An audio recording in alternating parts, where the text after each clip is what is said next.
ますんで、はい。なんか金子さん、戦うんですかこの曲は。戦うの曲なんか地獄の目標曲です。始まってますね。いよいよ渋谷も渋谷の選挙2023徹底解説。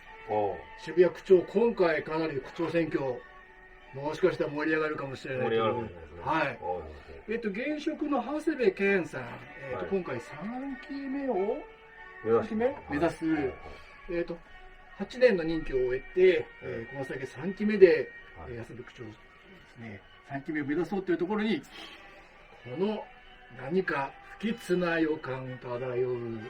そうですね。はい。まあまあ、のろしが上がってるから。今回何人かの候補の方が出る予定があるというふうに聞いておりますけども。そうですね。はい。これですね。はい。これは、そう。政党の大きい。主な顔ぶれと、今のところ、これ以外3人の方、今回、代表的な候補の方3人紹介させていただきましたが、実はこれ以外にもあと何人か出る方がいらっしゃるということで、ちょっと今回は番組の、編成の都合上、主力候補者の方3人ご紹介させていただきます。制度とかが、推薦とかしてたりとか、現職と。はい。一定の例に届くであろうと思われる方。まず、現職の長谷部健さん。はい。こちらの、これはぶん殴った時の写真。プライベートな時の写真ですね。今回渋谷区議会でも上映させていただいたオフィシャルな写真ですけども、長谷部健さん、はい、とてもこういう方です。それから女性のこの白を基調とモチーフとした光り輝く吉田佳代子候補予定者。はい、現職の区議いらっしゃいますね。で、もう一人、鈴木哲司さん、こちらは大学の教授いらっしゃって、救急救命士とかさまざまな仕事をして活躍していらっしゃると、この方。主に大きくこの3人の方と、あとまた無所属などの方が何人かやられると聞いております。はい。これで、これでね、お一人ずつ解説を加えていきたいと思うんですけど、まず、長谷部さん、長谷部健さん。はい。この長谷部健さん、多分一番大池議員が長くお付き合いされてると思うんで、ちょっと、この長谷部さんってどんな人なのっていうですね、政策とかじゃなくて、そのキャラクターなんかをですね、できれば、ご説明いただきたいんですけど、長所短所、人間ですね、いい面も悪い面もあると思うんですけど、どんなもんですかね。ここにもありますけど、政党ではなくてですね、無所属で唯一、9人から区長になった人なんです。最初、8年前。自民、公明ともね、一応表面上は、応援を得ない、表面上はね。で当時、そのもう一人、1期目の時には、自民の都議員を辞めた方が、自公推薦でね、都連の推薦で出たんです。自民党の候補、VS 長谷部さん。そうそう。長谷部さんは市民派を装って、政党に属さず、自民党でもなかったんですよね。ないね。で、公明党もその頃は、一応形上は、その都議の方、元辞めた都議の自民党の候補でした。公明党って最初から長谷部さんだったんじゃないんですか。1期目はじゃあ、完全に無所属、無党派で長谷部さん出て、で、見事勝ち抜いたと。若くして区長になったと。区長になった時何歳だったんですかね。40代前半ぐらいじゃないですかね。若くして23区の渋谷の区長になられたということで、実際、堀池議員がこの議員としてご覧になったこの長谷部さん、現職の長谷部区長に対するこの短所、ちょっとね、書かせていただきましたけれども、他人の話を聞かないっていうのは、どんな感じなんですか。自分の、耳障り、自分に対してはまずよく言ってたのはね、褒めてくれるような人は好きなんですよ。区長とか言って。そう。さすが今日もお目が高い。区長、さすが。ある市民団体のところにね、区長になった時、区民団体のところに行った時に、褒めてほしいって言ったらしいですよ。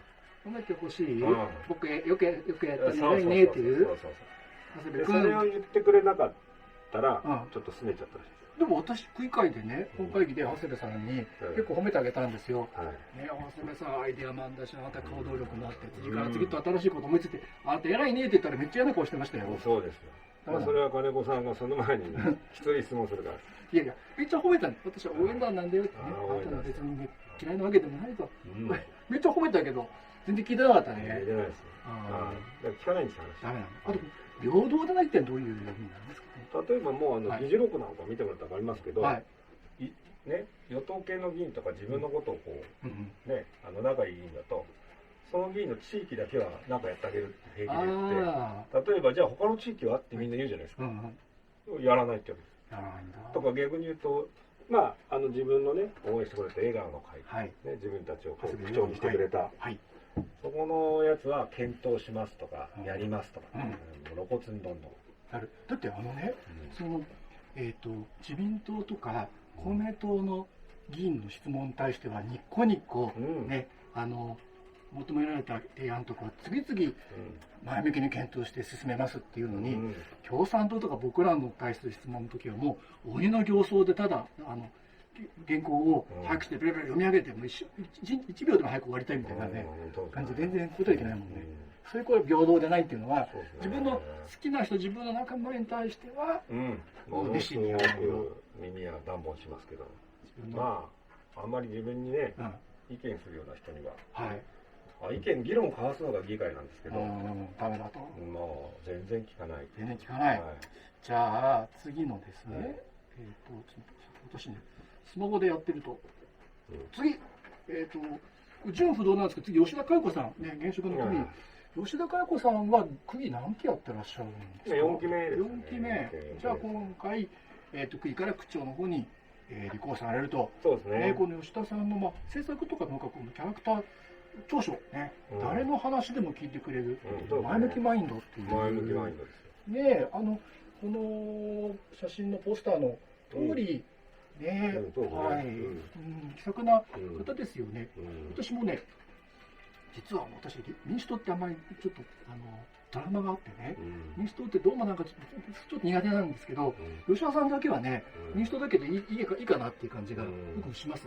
すごくね、あまり分け隔てなく話してくれる感じですよね。今無所属になったの？無所属になったの？離党しました。やめたの？やめました。1週間前に。除名？いやいや、区長に出るってことは、もっと平等にするために、ちゃんと所属離れた。あ、そういうこと。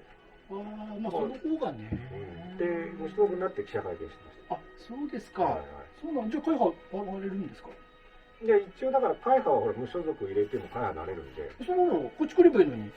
まあそうでもいいと思いますけど。ただもう今更何日かでめんどくさいでしょ。あ、そう。そんなことはないね。そうなんだ。じゃあね、結構こういう感じで。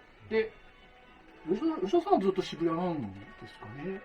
渋谷生まれの世田谷育ちなんです。あ、そうなの。世田谷育ち、古子さんだから、学生時代までは世田谷だった。あ、そう。で、このね、長所短所って書いていただいて、小池議員の育ちが良いので行政に優しいという、これはどうなんですか？まあ、恫喝とかしないですよね。あ、パワハラとかね、幹部を一列に並ばせて、これはやろうお前らとか言って、俺の意見に寒かったの誰だお前かみたいな。そういう現職みたいなことはしない。こういうことしないの？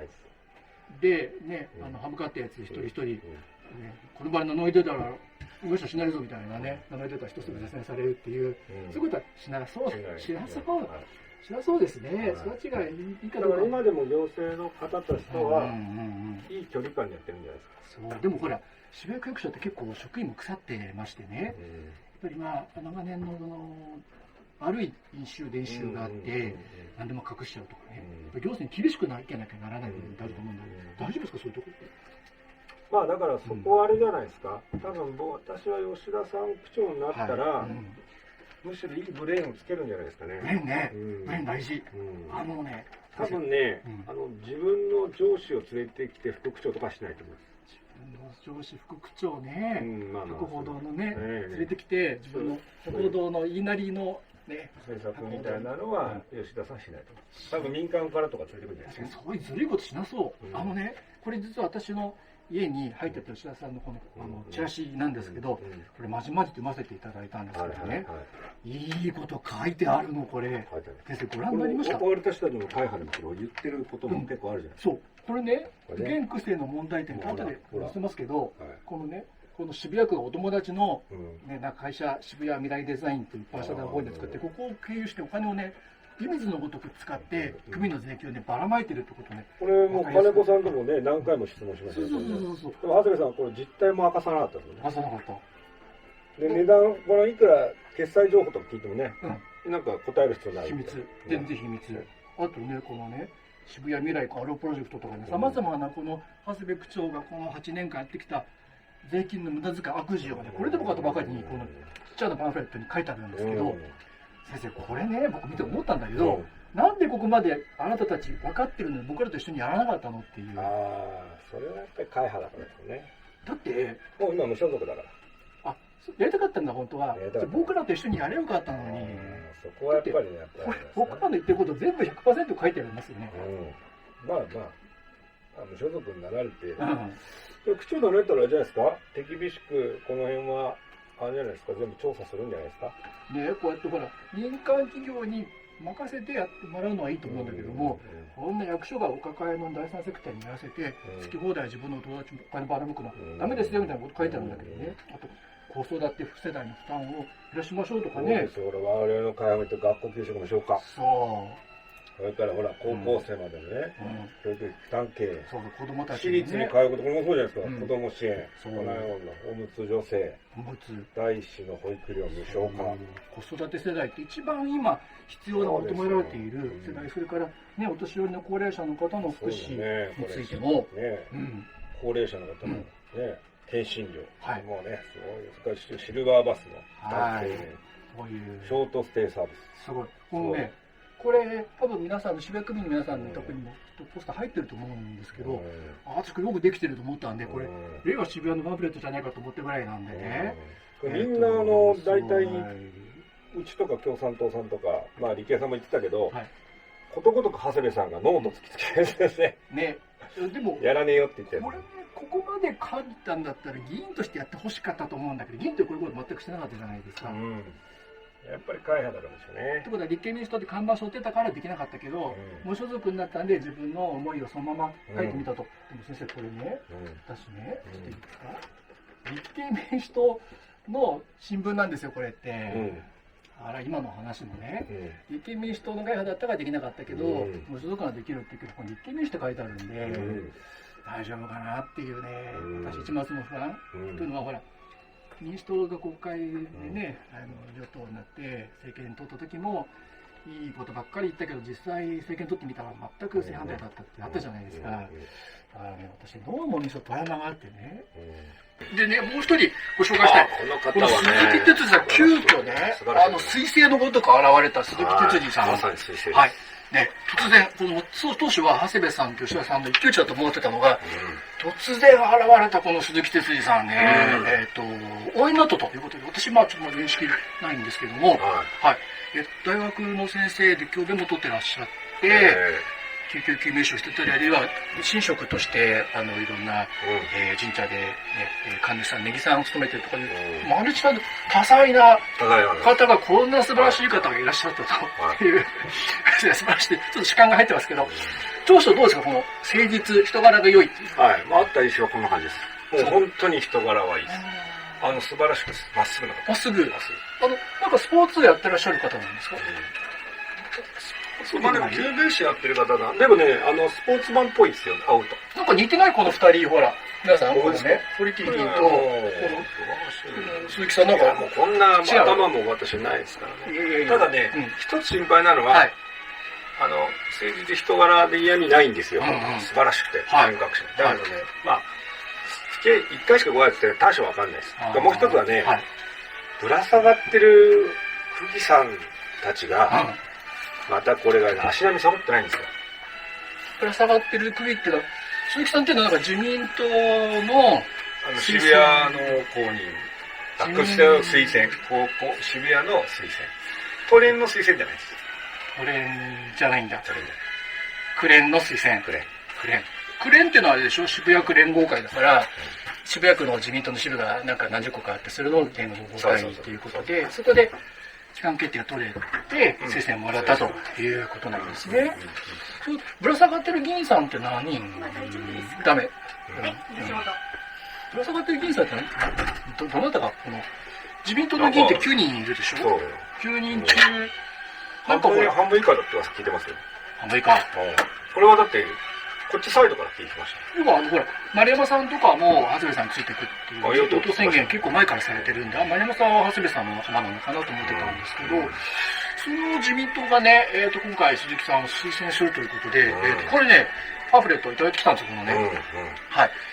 自民党新聞、自由民主渋谷、自民党の新聞に、鈴木哲司さんを推薦決定しましたって書いてあるんで、自民党の候補だとも言えると思うんですよね。で、もう、残念ながら区議会議員の人たちは、長谷部さんを応援する人の方が多いという、ちょっと本当に負けかわしい現実でね。私もこのね、応援団の幹部の方から聞いたんですけど、とにかく、まあ、私には正直ですよ、向こうが言ったまま言いますからね、もうそういう一度ならずとも二度裏切るやつがいると、ね、過去もやっぱ区長の長谷部さんの応援をしたと、そういう人間が、私がこれ言ったことをそのまま言いますよ、一度やる人間は二度やると。裏切り者はね、だからそういうものに対しては、自民党としてはちゃんと律していくと。なるほど。それ何があれですか、その気に食わなくて鈴木さんを応援できないんですか？やっぱり区長とのズブズブの関係でしょうね。長谷部さんとズブズブになっちゃったから、今更鈴木さん来る必要ないと。そう感じ？そう。区民の生活がいかに良くなくても、自分の議員生活は美味しければいい。自分保守だもんね、自民党っていうのはね。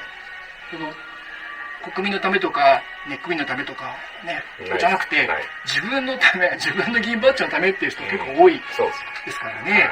ストレートにそうです。したら、だって、鈴木さんみたいな、誠実人柄がいいじゃなくて、悪徳、人柄が悪い人が区長の方が、都合がいいわけでしょ、本当はそうでしょ。ね。本当はそう。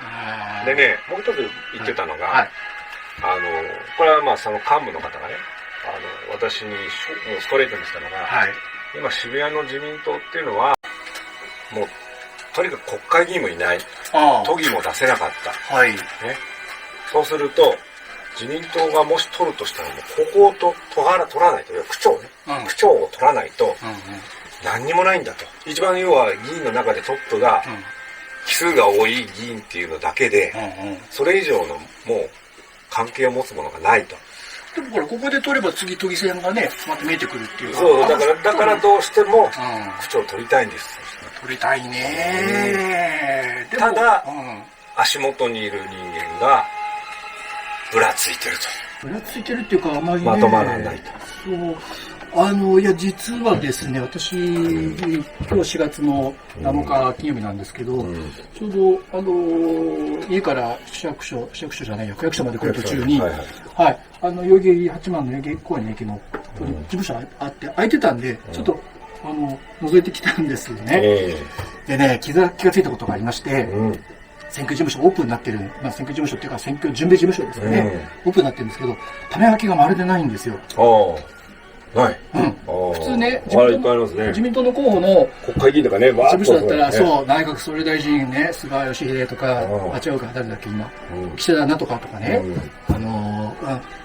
全国、もう超有名な、ね、それこそなんか、ヒラリー・クリントンとかね、なんとか、トランプなんとか、ジュニアとか、世界中の人から、種まきがね、もう、20、30、天井から横から下からいっぱいあるのに、あら、これ本当に自民党の事務所なんですかってぐらいに、種まきが全くなかったんですよ。これはあれですね。まるで逆に無所属みたいですね。無所属。まあ、ある意味無所属でいいんだけど、でもね、自民党のこのチラシなのに、全然その自民党の総裁の推薦状も出てなかったし、まだ準備がね、遅れてるかもしれませんけども。だから渋谷推薦ですから。推薦ですからって、勝たなきゃいけない。ね。ちょっと遅れてる。トレも取れないから。トレも取れない。ちょっと、少なからずも本来は今月の16日までに、トレは取るべきですよね。国会議員のパイプからちょっと、ね、落としてもらってなんかそのパイプが詰まってるんです。詰まっちゃってるんだ。それでね、私ね、この鈴木さんのこのパンフレットちょっと一部もらってきてね、面白いなと思ったのは、この命と向き合う渋谷ということでね、長谷部さんは結構命をね、軽視してるんじゃないかっていうことを書いてあるんですよ。ね、このワクチンのこととかだけじゃない、本当に渋谷って結構貧富の差激しいところでね、日々の生活に、今日のご飯にも困ってる人も少なからずいるという、こういう街で、命に対してね、ちょっとあまりに、長谷部さん、冷たいんじゃないかっていう指摘をここに書かれてるんですけども。ストレートで合ってますね。合ってますよ。でね、いろんなその政策とか、まあ小さい字で書いてあって、ちょっと最近動画の量が見えないんですけど、私は結構ね、ピピンときたんですよね。いじめ問題、この一部めくっていただくと、いじめ問題もね、渋谷といえば、このいじめ隠蔽渋谷みたいな感じのイメージになっちゃってるのよくないと。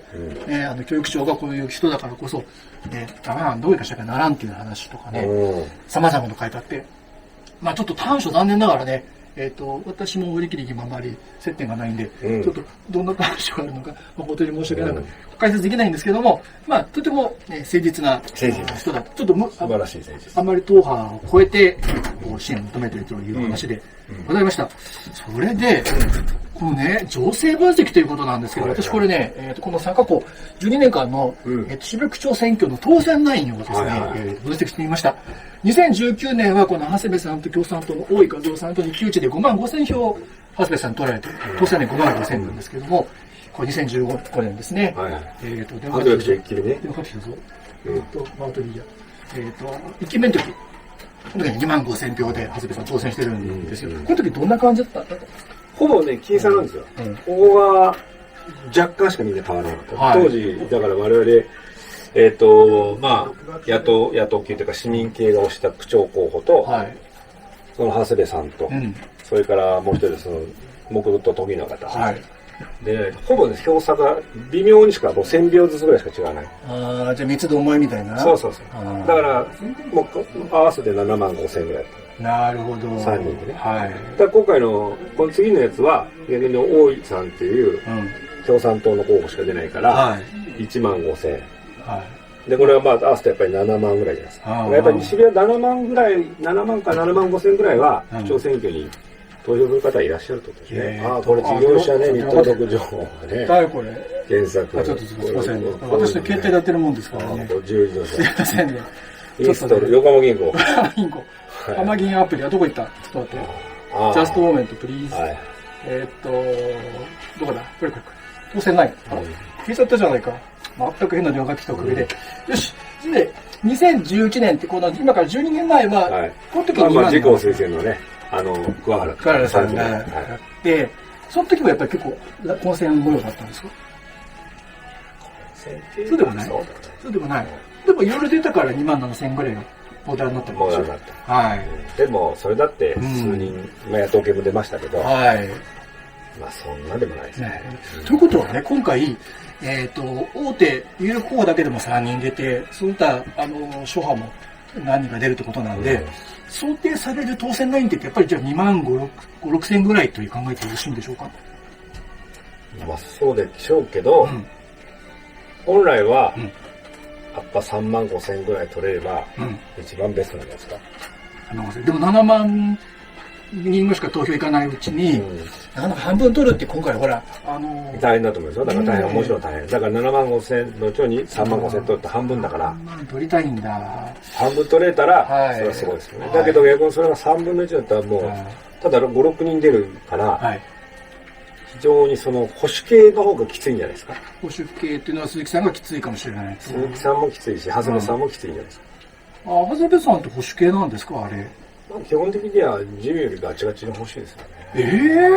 そう、だって、なんかほら、LGBT なんとかとかね、なんとかほら、ニューヨークまで行って、このゲイのパレードに参加したりとかって、私は極左なのかと思ってたんですけど、違うんですか？全然違いますね。保守じゃないよ、あれ、自分保守。自分保守。だけどほら、自分保守についてる方が投票してたり、広告代理店がほら、応援してんだから。これ、このね、長谷部県っていうかまた同じパターンのね。長谷部新聞こうやってね、来ましたけど、これ、保守なんだ。そう。それでね、まあ、今回、前回のね、まあ、どのくらいの基礎票っていう意味で、ですね、まとめてみたんですけどね、これ前回の、まあ、ちょっと情勢、自民党、各党どんなという感じなのかということで、自民党はこの苦戦してる、党内分裂してるっていうですね、あります。これは苦戦しているというのは、候補者鈴木さんにまとめきれてないということで、自民党の区議会議員の中では、現職の長谷部さんを応援して、勝ち馬に乗ろうという人と、ね、鈴木さんの一部を応援してくれる区議さんの方もいるんですかね。よくわからないと。で、前回参議院選挙ですね、時は3万2000票自民党取っています。ですから、政党としての基礎票は3万2000ぐらいあるということで、自民党の票全部仮にまとめることができれば、鈴木さん3万2000取って、区長、ね、この長谷部さんをついに追い落として、保守系の区長が誕生する可能性があるということなんですが、なかなか党内が分裂しているということで、ちょっと厳しい情勢だと、現状ではね、まだ序盤というかまだ選挙始まってませんね、これからですからね、選挙始まる前の現時点の情勢ということでございます。で、公明党は自由投票を決めたということで、噂によると、はい、今回は推薦出さず、長谷部さんには、まあ、今までの大体衆参両選挙で6000票ちょっとなんで、6000しかないんだ。あれ、区議会議員5人ぐらいいませんでしたっけ、あそこって。だからまあ、6000ちょうどいいんじゃないですか。大体1200。うまく割らないと1人落ちますね、これね。公明党ってなんかポスターいっぱい貼ってるけど、6000しか票ないんですね。学会員の方が毎回減ってってるのと、まあ、あとは、やっぱり第一世代の方と、まあ、その息子さん、孫さんは必ず学会員でも入れるわけじゃない。統制が効かないですよね。なるほどね。昔みたいな。なるほど。で、立憲は今回、初の独自の女性候補を擁立したということで、期待が高まっているということで、前回参議院選挙1万5000取ったので、まあ、一番野党第一党ということで、いろんな意味で政治の国政も含めて期待する方が多いんだと思いますが、はい。これ、立憲はほとんどあれですかね、支持者の方はもう求め切ったと考えてよろしいんでしょうか。そうですね。そうですね。まあね、吉田さん、長くやってらっしゃるんで、立憲支持者で吉田佳代子さん知らない人いないし、あと無党派の方も好きな人多いんじゃないかな、そうですね。まあ、彼女だけで前の選挙2400票ぐらい取ってるんだ。一人で。そうなんだ。今回の区議選で。まあほら、長谷部さんと吉田さん、二人だったら、どっちがいいって言ったらもうね、誰が考えても吉田佳代子さんいいに決まってるんですけど、これ鈴木さん出てくるからちょっと悩ましいというかね、大変区民にとってはありがたい選択肢が増えたということで、政策をよくこうみんなで、チラシとかね、本人のいろんなホームページとか見て、どの方に癖を託そうかと考えていただければよろしいのかなと思うんですけど、ちょっと若干解説続けると、共産党は吉田さんを支持すると。多分支持でしょうね。はい。前回参議院で9500票取ってるんですよ。公明党より票が多いと。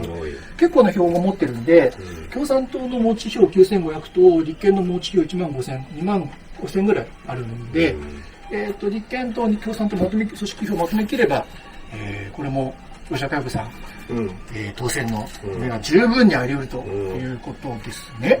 そうですね。で、れは新選組さんも7300の基礎票を持ってらっしゃると、基礎票っていうかね、出羽さんの場合は、どっちかっていうんですか。まあ、山本太郎と、やっぱりここに共産党にも立憲にも区にしない人が応援されてる方多いでしょうね。そうですね。あんまりね、議員の座に、椅子にね、デーンとしてる人結構いたりするんで、出羽さんはそういう意味じゃなくて、本当に目線を思いっきり下げて、やってらっしゃるという印象がありますけど、出羽さんとしては、吉田佳代子さんを支持する方向そうですね。多分もうこういう方向になるでしょうね。なるほどね。これきちんとあれですね。選挙中出ると思いますよ。もう出ると思います。そうですか。じゃあ、そうすると、まあ立憲共産令和としては国政政党が応援に入ってくださる予定だということで、吉田さんかなりリードしているという女性ですかね。あと維新の会はね、結構1万4000票って前回参議院めっちゃ票取ってるんですけども、ここはもう長谷部さんじゃないですか。長谷部さんなの、ちょっとこれ、あなねながら我々きっと維新の会、接点がないので、維新の会さんどういう考えなんてあるのか、区長選挙に対する考え、おっしゃったら、ぜひ、ご一報いただければと思います。本当にどういう関係で引っ張るのか、名簿があるのかわかんないですけど。まあ、維新は風じゃないですか、みんなの党みたいな感じでね、まあ、第三極っていうか自民も嫌だし、公明共産嫌だと、ねで。自民党じゃない割と保守系の人が多いと思うんでね。あと政治家女子、もっと NHK から国を守ると私もっと言ったところなんだけど、政治家女子も4000票取ってるんで、前回 NHK で取ってるんですけど、ちょっとよくわかりませんね、ここね、今ね。なんか。分裂しちゃってるんでね。立花大志さんと、なんかね、大喧嘩してて、よくわかんない。まあ、渋谷区長選挙どころじゃないという感じがしますけど、こんな情勢でございますので、いかがですか、この堀切議員、このね、次の区長に対してね、その期待するもの、あるいはこの人に勝ってほしいと、その率直なお気持ち、もしよろしければお聞かせいただきたいと思うんですが。私は政策的には吉田さんですよね。それから別に鈴木さんがダメってわけじゃなくて、鈴木さんは正直わからないわけですよ。悪いとかわかんないから。ただ、この中で3人で話がちゃんとしてんの、この人だけ。よく話しない。知ってる。ね。2人は僕らよく知ってる。どんな人かね。でもここはもう、私は話をしないって向こうが決めてるので、挨拶もしたい。挨拶しない。これ、あっかんべしてたもん。そうそう。だから、そういう人です。子供じゃないんだからね、ってあなたは言っててね。そういう人ですから。多分吉田さんは、絶対しないと思いますよ。実は見たことないけど、そういうの。長谷部さんはやっぱり。普通、大人はあっかんべ死ねませんよってね。一応、法人のトップですからね、渋谷でね。しかも、あえて区議会議員だからね、いやしくも、ね、組の代表に来てる人に対してね、いや、心の中であっかんべするのはしょうがないけど、ね。私に入れて1700人ぐらいにあっかんべしてるってことですよ。ねえ。っていうことと同じだと思う。ね。はい。ということで、今日は4月7日で、あと1週間足らずで、1週間ちょっとで、区長選挙、区議会議員選挙が始まります。ね、区長だけじゃない、私たちも、区議会議員も選挙があります。今回、大混戦という。大混戦。60人まで。60人。あれ、選挙ポスター60人、1か所までありましたけども、そこで打ち止めもう大体。大体打ち止めですね。はい。ね、区議会議員選挙、私たちもどうなるかわかりませんけども。そうですね。今回。やることやって、令和渋谷という会派を作って、令和新選組じゃないんですけども、2人でこの令和の時代の渋谷を、新しい渋谷を作っていこうと4年間やってまいりましたけども、この先今度の選挙で、区民の審判が下ってどうなるか、ちっちゃい部屋がね、生きていけるかどうかわかりませんけども、また維持的暁には引き続き、新しい区長がどなたになっても、やんなきゃいけないこといくつかありますよね。そうですね。いきたいと思います。ただ、現職が続いたら相当ガタガタになるだろうなっていう、私は思ってます。嫌だね。いやもうね、私ね、長谷部さんがまた区長に仮になったとしてですよ、私、区議会議員またもう1期4年やるの結構きついなっていうか、この人、言っても聞かないんだもん。のれんに腕押しじゃないな、ぬかに釘、カエルのつないしょんべんっていうのが一番表現が正しいかな。どんだけしょんべんかけても、カエルだからね、もっとちょうだいみたいな。ちょうだいはないかもしれないけど、お前、インチキすんなよ、この野郎、税金無駄遣いすんなよって言っても、うるせえ、なんかみたいな、そういう感じでね、反省がまるでないので、出来損ないの子供に教えてるみたいな感じで、なんか提案してもまるで聞かない。やっぱり私はどの方がなっても、行政のトップはちゃんと平等に話を聞いて、その上でちゃんと公正にちゃんと答えていく、やるやらないとかも含めて、そういうなんか自分が好き嫌いとか、自分の意に沿わない沿うとかって話じゃなくて、そこはもう全てにおいてね、やっていかないといけないと思います。はい、わかりました。はい、ありがとうございます。ということで、本日の選挙特番終了させていただきます。区民の皆様、ご視聴いただきましてありがとうございました。またいろんな情報ありましたら、ぜひ私どもにお寄せください。ありがとうございました。ごきげんよう。どうもありがとうございました。